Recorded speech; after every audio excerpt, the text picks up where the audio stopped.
Yesaya 4 ayat 24. Kemudian ayat 29 dan 31. Oke, 1, 2, 3. Ketika teman-teman mereka mendengar hal itu, berserulah mereka bersama-sama kepada Allah, katanya, ya Tuhan, Engkaulah yang menjadikan langit dan bumi, laut dan segala isinya. Dan ayat 29, dan sekarang ya Tuhan, lihatlah bagaimana mereka mengancam kami, dan berikanlah kepada hamba-hambamu keberanian untuk memberitakan firman-Mu. Ulurkanlah tangan-Mu untuk menyembuhkan orang, dan adakanlah tanda-tanda dan mujizat-mujizat oleh nama Yesus hamba-Mu yang kudus. Dan ketika mereka sedang berdoa, goyanglah tempat mereka berkumpul itu, dan mereka semua penuh dengan Roh Kudus. Lalu mereka memberitakan firman Allah dengan berani.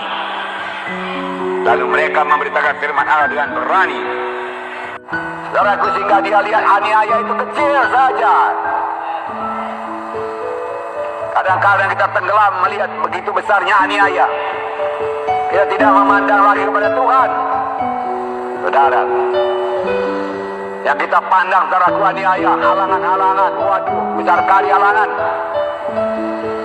Itu sebabnya, saudaraku, banyak kali kita kalah. Hari ini pandang kepada Tuhan yang maha besar, maha kuasa. Demikian juga untuk mengatasi penyakit saudara, keberatan saudara, persoalan saudara.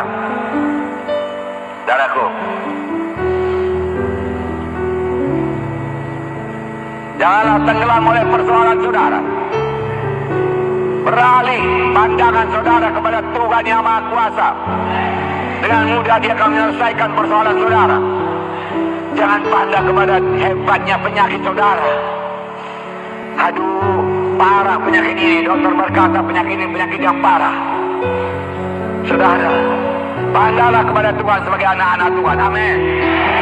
Yang maha kuasa, maha besar. Maka mujizat akan terjadi. Kesembuhan akan terjadi.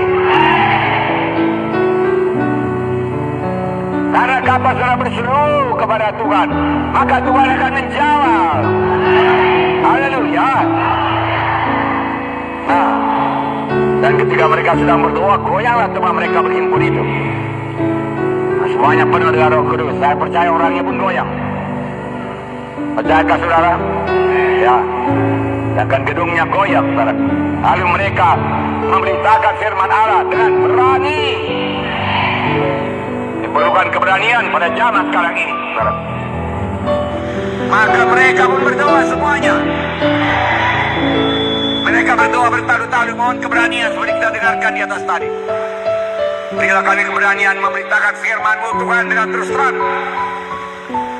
Dan ulurkan tangan-Mu menyembuhkan orang sakit. Dia katakan, dan Tuhan menjawab. Luar biasa, saudaraku. Roh Kudus sudah disediakan, tapi tidak begitu banyak orang yang minta, saudaraku. Sayang, saudaraku. Mohonlah, saudaraku. Kemudian beritakanlah Yesus yang hidup, Yesus yang luar biasa, Yesus yang menyembuhkan penyakit. Kalau saudara beritakan Yesus yang menyembuhkan penyakit, maka dia akan menyembuhkan penyakit. Tuhan Yesus hanya sebesar berita saudara. Kalau berita saudara, saudaraku berbelat belit, saudaraku membuat orang sulit mengikut Yesus, maka orang tidak akan mengikut Yesus. Saudara berkata dengan pasti, kamu akan sembuh, maka orang itu akan sembuh. Kamu akan keberkatan, maka orang itu akan keberkatan. Kamu bebas daripada kutuk dosa, maka mereka akan bebas daripada kutuk dosa. Amin. Nah, saudara yang kasih dalam nama Yesus, saudara beritakan Yesus sebagai El Shaddai, Jehovah Jireh, Tuhan yang mempersiapkan segalanya, Tuhan yang memberikan berkelimpahan, maka hidup berkelimpahan jadi pada jiwa-jiwa. Sekarang saya beritakan Yesus yang berkuasa, Yesus yang memberikan Roh Kudus. Jika saudara penuh dengan Roh Kudus, haleluya. Nah, saudaraku yang kasih dalam nama Yesus, jalannya yaitu mempersiapkan diri dalam doa yang sungguh-sungguh. Seperti murid-murid tadi, dia berdoa dengan sungguh-sungguh sampai kuasa Tuhan turun.